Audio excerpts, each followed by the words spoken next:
नमस्कार दोस्तों, आप देख रहे हैं स्मार्ट इन्वेस्टर ज्ञान और आप लोगों का स्वागत है। मैं स्टॉक मार्केट पर यानी शेयर बाजार पर मैं पहली बार वीडियो बना रहा हूँ। जो भूल चूक है मुझे माफ़ करना। मैं अभी शुरुआत कर रहा हूँ और धीरे धीरे मैं अच्छे ढंग से आपको बताऊँगा, क्योंकि मुझे 10 साल का एक्सपीरियंस है।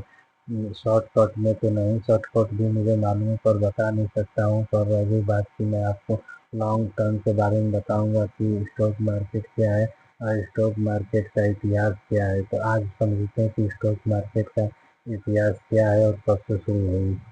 तो शेयर बाजार का इतिहास काफ़ी पुराना और दिलचस्प है।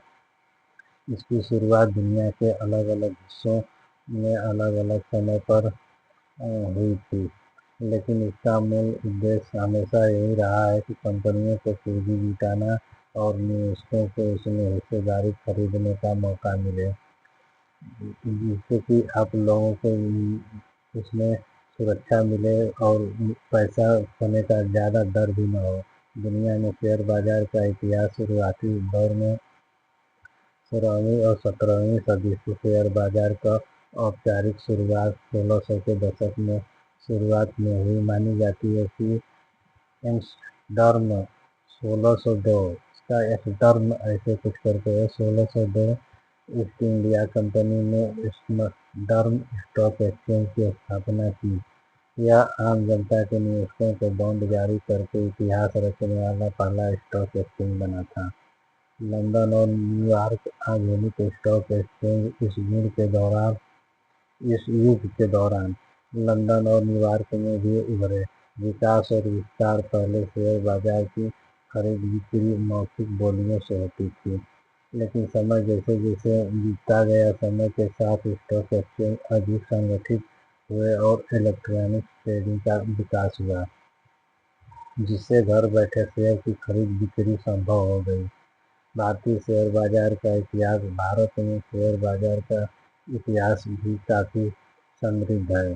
बरगद के पेड़ के नीचे आपको पहले कुछ बताया जाता था कि एक बरगद था, उसके नीचे शुरुआत हुई। 1950 के दशक में भारत में शेयर बाजार की शुरुआत 1950 में हुई थी। मुंबई में एक बरगद के पेड़ के नीचे मानी जाती है।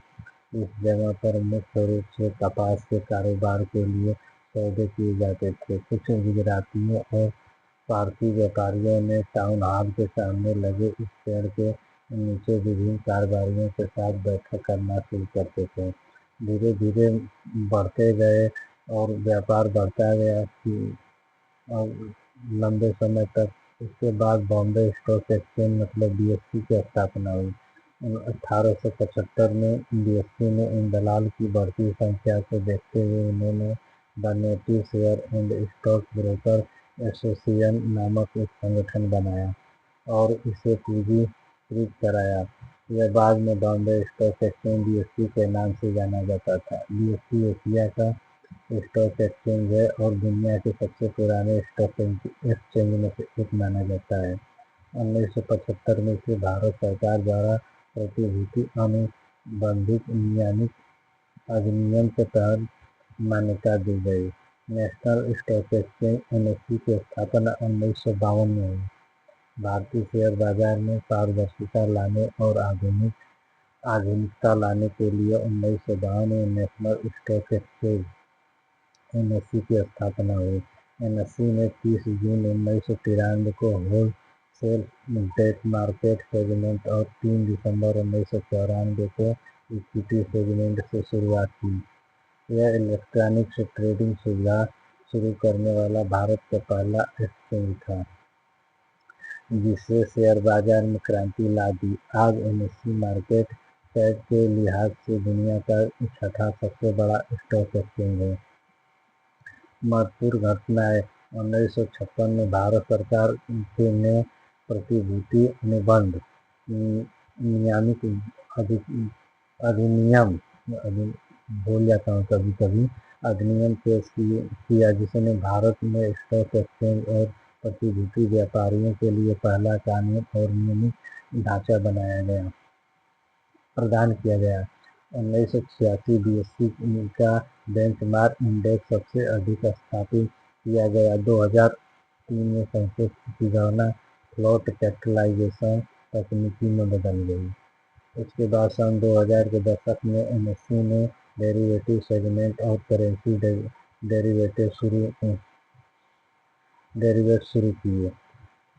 आज शेयर बाजार एक परिष्कृत वित्तीय प्रणाली है जहाँ निवेशक अपनी कंपनियों शेयर ऑनलाइन खरीदने और बेच सकते हैं।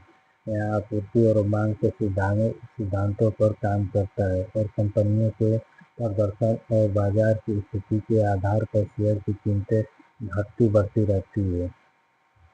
भारतीय शेयर बाजार अब दुनिया के शीर्ष 5वें शेयर बाजार में से एक है। भारतीय शेयर बाजार का विनियमन भारतीय प्रतिभूति और नियमित बोर्ड बीएसई द्वारा प्रकाशित किया जाता है। तो दोस्तों आज तक यही तक रहने देता हूँ। स्मार्ट इन्वेस्टर ज्ञान, अगर मेरी वीडियो आपको थोड़ी सी भी अच्छी लगी है तो इसको लाइक शेयर सब्सक्राइब करें और बेल आइकन का बटन दबाना ना भूलें ताकि मेरा कोई भी वीडियो आप लोगों तक सबसे पहले पहुँचे। ये था मेरा वीडियो पहला। Thank you so much. और दोस्तों मेरा जितने भी सब्सक्राइबर जुड़ेंगे वो मेरे परिवार का हिस्सा होंगे। नमस्कार दोस्तों, मैं अपने दिल के भावनाओं से बोलता हूँ। Thank you.